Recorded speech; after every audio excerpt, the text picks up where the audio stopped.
Welcome to the deep dive. Today we are digging into a really intense period in American history. It's almost like a real-world finance seminar forced on people. Yeah, we're talking about the 1930s, right? That combination punch of the Great Depression and the Dust Bowl. Exactly. And this wasn't just, a typical recession or a few banks having a bad year. This was a perfect storm, especially down in the Southern Plains, Oklahoma, Texas, Kansas, that area. Mm-hmm. You had years of this really severe drought hitting right after, farming practices that weren't sustainable. They stripped the topsoil. And the result was just environmental devastation. Total apocalypse, yeah. We're talking skies turning black with dust. Yeah. Black Sunday, April 1935. Oh. People describe storms so thick they literally choked livestock. Unbelievable. They've had to flee. They couldn't see the sun, never mind try to farm anything. So you have economic collapse meeting environmental catastrophe. It's like the ultimate stress test, right? Yeah. The highest stakes imaginable, really. You lose your livelihood, your farm, your home, everything almost overnight. It forced people to adapt to this reality of just absolute scarcity. And that's our mission today, isn't it? To kind of pull out the core resilience from that time, Yeah. the grit, but also the genuine financial smarts that came out of it. Right. We've distilled what we think are 10 really powerful, timeless money lessons that necessity basically taught them. And these aren't just history notes. No, not at all. These are tools you can actually use right now to build your own financial resilience, whatever, modern storm might come your way. Okay, so let's unpack this. It starts with that fundamental shift, doesn't it? That mindset scarcity forces on you. They didn't really have a choice. No luxury of choice at all. And if you think bigger picture, the lack of actual cash, the lack of resources, it just forced people to become masters of efficiency almost instantly. Wow. Every single penny, every scrap of material had to stretch further than most of us today can probably even imagine. And that harsh reality, it leads straight to the first big lesson they had to live by. It's advice we hear now, but they lived it on a completely different level. Yeah. Prioritize needs over wants. Yeah. Simple to say, right? But back then, in the Southern Plains in the 30s, there was zero gray area. None. If you're choosing between buying beans to eat or fuel to stay warm, wants just vanish completely. Of course. The focus was strictly on essentials, basic food, shelter, keeping functional. So the modern takeaway is simple. Cut the non-essentials first to get control. Right. But the history reminds us just how brutal that step might need to be to actually work. And once they figured out those absolute bare minimum needs, the next thing they had to tackle was just the sheer size of their lives, operationally speaking. Mm-hmm. Lifestyle itself. We hear these stories, families downsizing dramatically, sharing everything with relatives, sometimes ending up in single-room shacks. So simplify your lifestyle. It wasn't some trendy movement. No, definitely not Marie Kondo. It was pure survival function. Yeah. And what's interesting, I think, is the mindset wasn't just about being deprived. It was about maximizing how long you could survive. Oh, okay. Extending the runway. Exactly. You had no safety net, zero economic visibility ahead. So every dollar you didn't spend right now bought you precious time. Time against getting evicted or literally starving. So living below your means wasn't just good advice. No, it was maximizing your survival duration, a totally different framing. That optimization mindset, that's a perfect bridge, I think, to our second big theme here, resourcefulness. Because when the money's gone, your ingenuity has to fill the gap, right? It has to. And this is where it gets really fascinating, how people use everything until it was completely used up. Which brings us to the lesson of being resourceful with what you have. And this is such a radical shift from, our current culture where things are often seen as disposable. Throwaway culture, yeah. When you simply couldn't afford a new pair of shoes or a new farming tool, the skill of repair itself became a vital financial asset. So takeaway number 3 then. Repair, don't replace. The source material talks about tools being maintained almost obsessively. Shoes went back to the cobbler again and again until the leather basically fell apart. Clothes were mended, patched, handed down. Wow. They even had these informal community markets, sometimes just focused on swapping scraps, parts, maybe someone's specific repair skill. Like a barter system for fixing things. Pretty much. Yeah. And the relevance today is obvious, isn't it? Learning basic repair, even just sewing on a button or fixing a leaky faucet, it saves real money.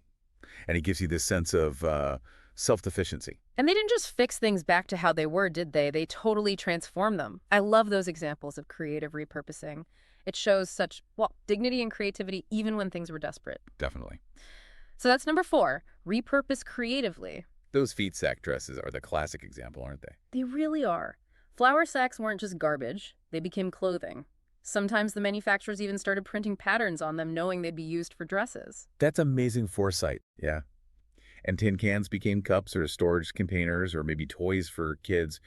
Every single item could have multiple lives. You had to squeeze every bit of utility out of anything you bought. It feels very connected to modern sustainability, but like you said, back then it wasn't about the planet. No, it was pure economics. Wallet and household budget. Mm.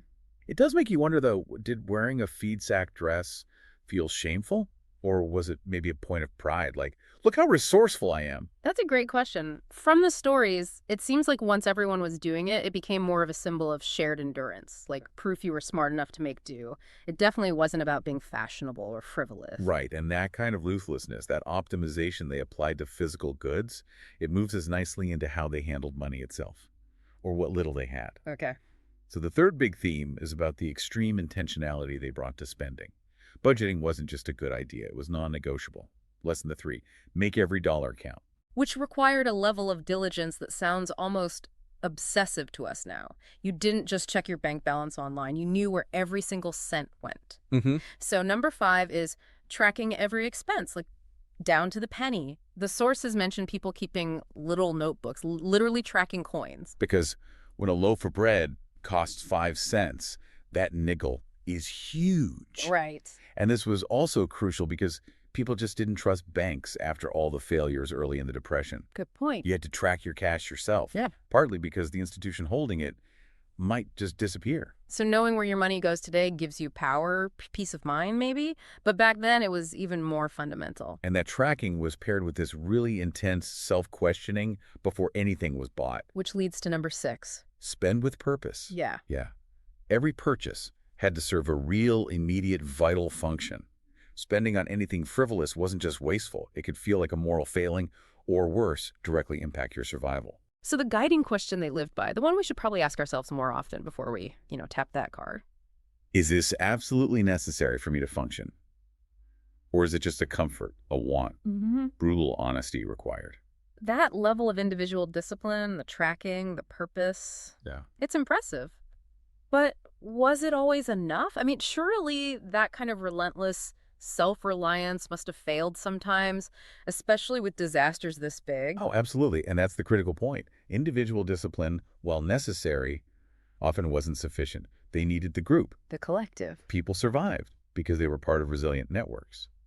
Which brings us to our fourth big lesson, building community wealth. Okay, so shifting from the individual to the group. Exactly, because when actual cash just dried up, the social fabric itself kind of became the economy. How so?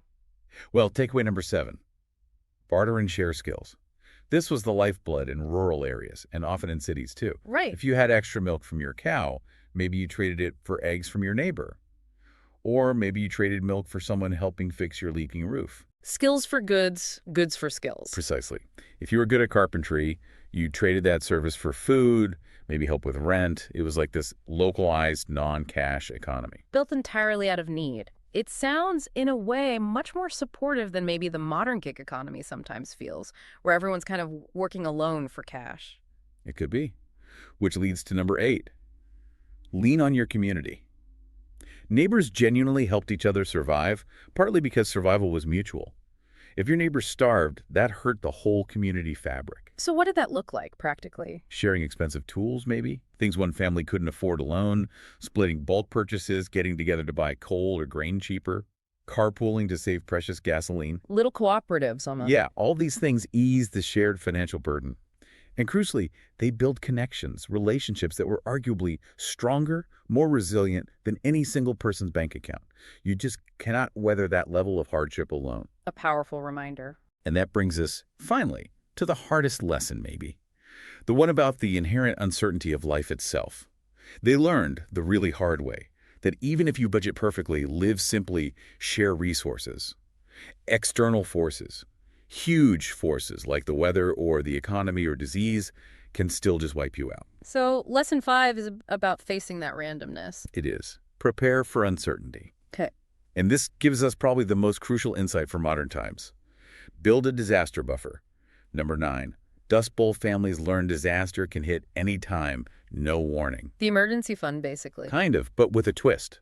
Because they didn't trust banks after the crashes, their safety net wasn't always cash in an account. Ah, interesting. So what was it? It was about creating safety and liquidity outside the formal system. They might stockpile non-perishable food, canned goods were huge, extra fuel, maybe seeds for planting, things that acted as immediate currency and survival supplies if cash became worthless or the banks shut their doors again. A more tangible emergency fund. Exactly. Saving consistently, even small amounts, but in varied forms, cash, yes, but also essential goods that creates a true safety net. It buys you critical time to figure things out when the unexpected hits. And if even that buffer wasn't enough, they learned another painful lesson about where their income came from, relying on just one thing. Especially if that one thing was a farm totally dependent on rain. Yeah, that was deadly. Which brings us to our final takeaway, number 10. Diversify your income sources. When the main source, the farm usually, failed, families didn't just give up. They got incredibly proactive, seeking multiple angles. What kind of things? Finding odd jobs in town, maybe taking in boarders if they had a spare room, selling homemade stuff like soap or baskets. Some became traveling repairmen, fixing things farm to farm. They created numerous small, often unrelated income streams. That unrelated part seems important. It's key. If your main income is farming, you need a side hustle that relies on a different skill set, maybe sewing or fixing engines, something not dependent on the weather killing your crops and your side income.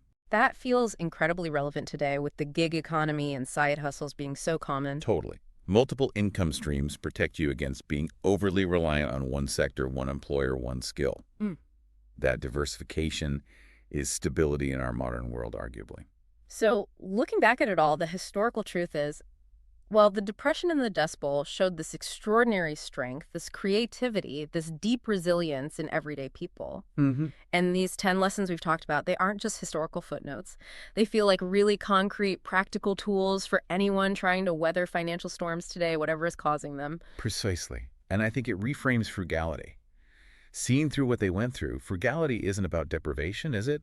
It's not self-punishment. No. It's actually deep empowerment. It's knowing deep down that you have the skills, the resources, the community connections to handle whatever comes next, whatever the next decade throws at you. That's a great way to put it. Empowerment, not deprivation. Okay, so that leads us to a final thought for you, the listener, to maybe mull over this week.